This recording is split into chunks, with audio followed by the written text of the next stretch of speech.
દાહોદ રાજસ્થાનને જોડતો national highway હવે વાહન ચાલકો માટે જોખમી સાબિત થઈ રહ્યો છે। આ દ્રશ્યો આપ જોઈ રહ્યા છો, આ નેશનલ હાઈવેના છે। આ બિસ્માર પડેના નેશનલ હાઈવે પર જ્યારે વાહન ચાલક અહીંયાથી નીકળે છે તો જાણે કોઈ વેતરણી પાર કરી રહ્યો તેવો અનુભવ થાય છે, કારણ કે અહીંયા જે ખાડાઓ છે, ખાડાઓના લીધે ઘણી વખત અકસ્માત થાય છે। આજે પણ એવું થયું, એક બાઇક ચાલક પાછળ એક વૃદ્ધ મહિલાને બેસાડીને ત્યાંથી પસાર થઈ રહ્યો હતો અને આ ખાડાવાળા માર્ગમાં તેની ગાડી પડી, પાછળ બેસેલી વૃદ્ધ મહિલાને વાગ્યું હતું। આ વૃદ્ધ મહિલાને 108 મારફતે સારવાર અર્થે નજીકના દવાખાને ખસેડવામાં આવ્યું હતું।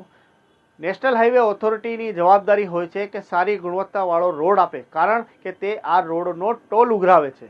જો રોડ સારા ન આપી શકતી હોય તો તેમને ટોલ ઉઘરાવવાનો કોઈ અધિકાર નથી, પરંતુ અહીંયા બોડી બામણીનો ખેતર સમજી લીધો છે આ નેશનલ હાઈવે ઓથોરિટી છે તેવું છેલ્લા કેટલાય સમયથી આ રાજસ્થાનને જોડતો આ હાઈવે આદિવાસી સમાજે પણ આનો વિરોધ નોંધાવ્યો હતો। ગેરકાયદેસર રીતે આ ટોલ બૂથ ચાલી રહ્યો હતો તેવા આક્ષેપો પણ થયા હતા। ખાડાનું સામ્રાજ્ય છે હાઈવે પર તેવા પણ આક્ષેપો થયા હતા। અવારનવાર દૈનિક અખબારોમાં પણ આવ્યું હતું, સોશિયલ મીડિયામાં પણ આના વિડીયો વાયરલ થયા હતા, પરંતુ હજી સુધી સંબંધિત વિભાગના અધિકારીઓ અથવા નેશનલ હાઈવે ઓથોરિટી દ્વારા આ મામલે કોઈ પણ તસદી ના લીધી। હવે આ નેશનલ હાઈવે લોકો માટે જોખમી થઈ રહ્યો છે, વાહન ચાલકો માટે જોખમી થઈ રહ્યો છે।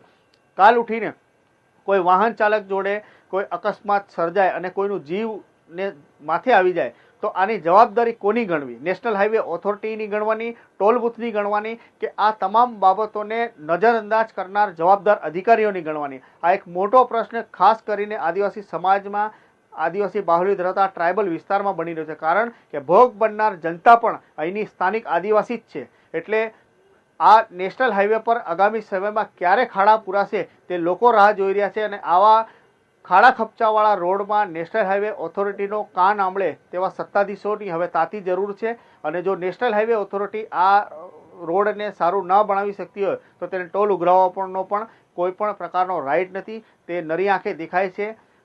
કેન્દ્રીય પરિવહન મંત્રી નીતિન ગડકરીએ પણ સાર્વજનિક કહ્યું છે, ચેનલોને ઇન્ટરવ્યૂ પણ આપ્યા છે કે આવા નેશનલ હાઈવે ઓથોરિટી અથવા કોઈ પણ હાઈવે હોય જે ખખડધજ હોય, એટલા રસ્તા સારા ના હોય તો તેમને ટોલ ઉઘરાવવાનો કોઈ અધિકાર નથી। પરંતુ દાહોદ જિલ્લામાં રોડ બિલકુલ બિસ્માર હાલતમાં છે, નેશનલ હાઈવે બિલકુલ તૂટેલી ફૂટેલી હાલતમાં છે।